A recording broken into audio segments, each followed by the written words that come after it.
Hello everybody and welcome back to World of Warships Legends. My name is Spartan Elite 43 and tonight I'm back in the Henri IV.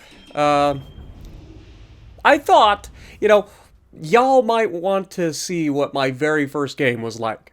Alright? Sometimes we jump in, we get you guys the greatest game ever. You guys already know, so far I've only played 2 games in this. Both games have been fantastic.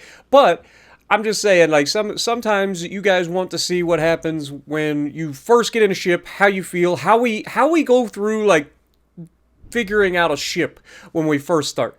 Now, obviously, experience comes down to it. Like, I've played almost every ship in the game, with the exception of several premium ships and a couple of the new lines that I haven't quite finished yet, and some of the tier 8s, because tier 8's expensive as But, overall, I have played all of the tech trees for the most part, with like I said, with a very few exceptions. So I have a good understanding of what ships are going to be like before I ever actually get to play them. And a lot of times you'll notice that I will play very differently when I'm first getting into a ship than I will later on. Now, part of this is just a shakedown. Just like in the real world, they have shakedown trials. Why is that? You gotta know what your ship is capable of, right? So you'll put your ship in more ridiculous situations early on to see what it's capable of, to test your crew, to put your ship through the paces so that when it matters most, you've been in worse situations and you can handle those situations. Now, I'm not saying that you need to go out here and throw your ship away the first time you get in it, okay? Play smart, but don't be afraid to get out there and push your ship to the limit. Find what the ship is good at. Find what it's bad at. And then, once you realize what it's good and bad at, then you'll know next time when it matters more, when you're in a game where it's lopsided and you're trying to pull your team back from the brink, you know exactly what it's capable of doing. And that, I think, is a hallmark of a great player versus an average player. Average player will go out there, they'll either play super conservatively all the time, or they'll play too aggressively, get themselves killed. Now, I'm not out here to disparage anybody. We've all been there. You guys see my live streams. I play more aggressively than most people. Alright? Now here, we already know that one cruiser that spawned on this side. One of the things that you gotta remember is that generally the game spawns people in 3s. There are usually 3 spawns with 3 ships. It's 9 people per side, so 3 spawns, 3 ships. Once you know that, you can kind of get an idea of what you're up against before you ever do. Now, I know there's a Conqueror heading this way, so I knew there was another most likely cruiser, and it just happens to be a Brisbane. Now, we learned yesterday that this ship overmatches a Brisbane. But you know what else it does? It has a reload booster, and if you decide to give this thing a broadside in anything, let alone a Brisbane or Mino, you're dead. It doesn't matter. You're going to die. These 240mm guns will annihilate you. Battleships, beware. Like, you're not the only ones, alright? Just because it's a cruiser doesn't mean you should give this thing a broadside. These 240mm guns will punch you just as hard as anything else.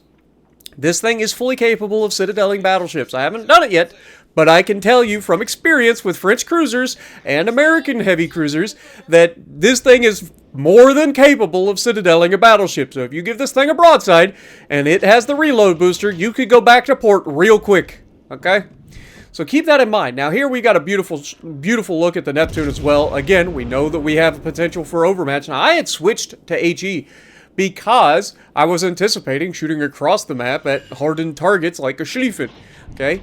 At these kind of ranges, getting the shots to go exactly where I'm looking for is unlikely. So getting the HE out there, getting it damage over time, especially on ships that tend to be tanky but have limited damage controls, is a huge deal.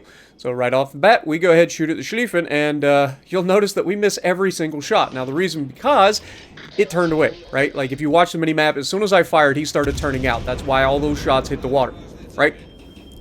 So we've managed to grab the A-cap. Now, I know Tuna's behind me. I know that Conqueror was coming, and Tuna knew that Conqueror was coming.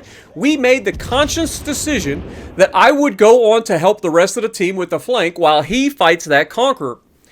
Now, we knew that the Conqueror was alone, so it's just him versus a Conqueror. He's in Ohio. The Conqueror, I mean, it's a Conqueror.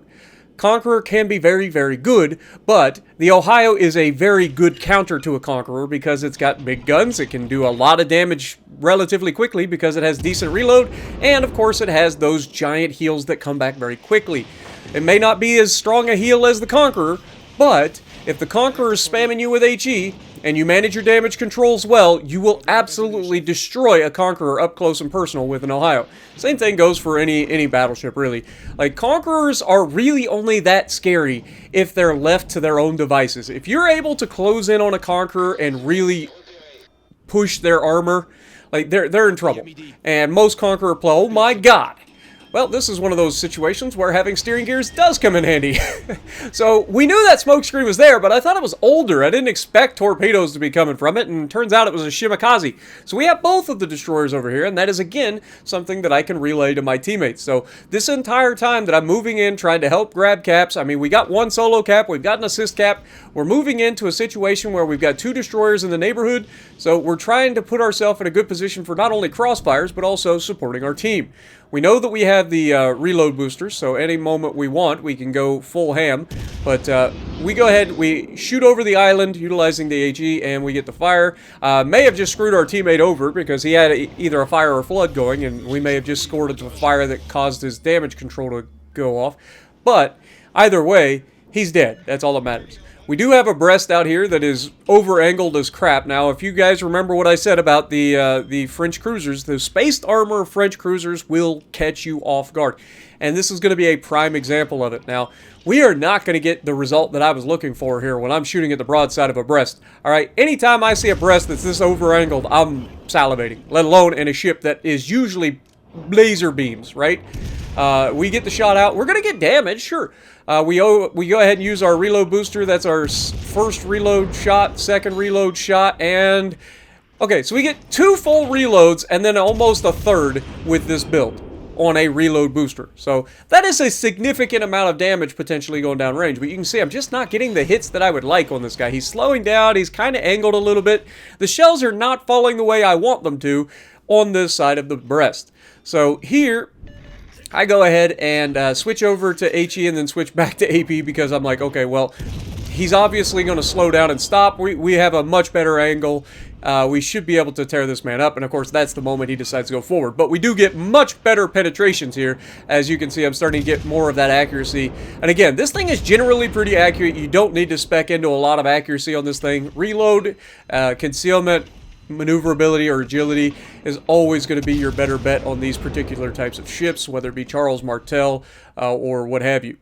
These ships are very, very, very good at medium to long range. If you want to scope into or spec into a little bit more range, I wouldn't even like hate you for it. Because not everybody likes to play that medium range with cruisers living on the edge of getting dev struck. Like, I get it.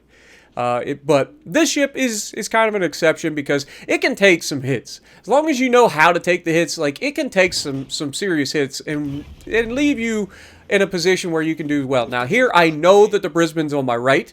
I know that there's an Alaska on my left. I know that pushing out towards this Brisbane is going to expose my broadside to an Alaska. I know this is a terrible idea because as soon as the Alaska gets a chance, he's going to smash me. Or no, not a Brisbane, a Neptune. But I also know that I can absolutely destroy this Neptune in short order. We come out, we had HE loaded initially. You can see that my battleship buddy over here in the middle of the map managed to slap the Neptune, whether it be Jason or the other battleship. Somebody slapped him, and of course he's now over-angled, which is a death sentence. He's dead. Now, I knew torpedoes would be coming here, and I waited too long, man. I should have been slowing down and turning in way before this, so this death is on me.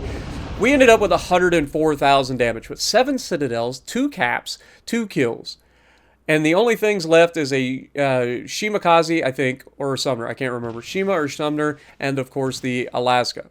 So these guys are not long for this world. Alaska goes down very quickly. Again, him turning himself to shoot at me probably exposed his broadside to somebody on my team to be able to do some serious damage to. Obviously, Worcester radars the Shima that's left, and that's a death sentence for that Shima because he is right in the middle of everybody on the team.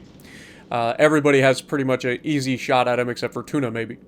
But he goes down relatively quickly from our Hayate, and that is the game. So I just wanted to show this game to showcase like this, how I kind of do a shakedown, where I just kind of go in, I can read the map, what's going to be roughly around me before I make my move. I decide to play a little bit more aggressively than I normally would later on. As you saw in the second game, I was a little bit more conservative. I was able to farm 240,000 damage on the enemy by just playing the ship a little bit smarter. But this is how I kind of test out ships. You guys saw it with the Jaeger as well. Just go out there, put the ship into some situations that you wouldn't normally put it into, have a little bit of fun, but test out what the ship is capable of when you first get it. And then, when you need it to be in a situation that you're not necessarily comfortable with, you've already been in a situation before, and you're a little bit better for it. But, anyway, let me know down in the comments what you guys think. Do you guys do something similar, or do you guys just try to be super, super conservative all the time and try to figure out, you know, the ship slowly over time? Let me know. But if you like what I'm doing, punch the like button, leave a comment below, subscribe to the channel if you haven't already, and as always, I will see you in the next video.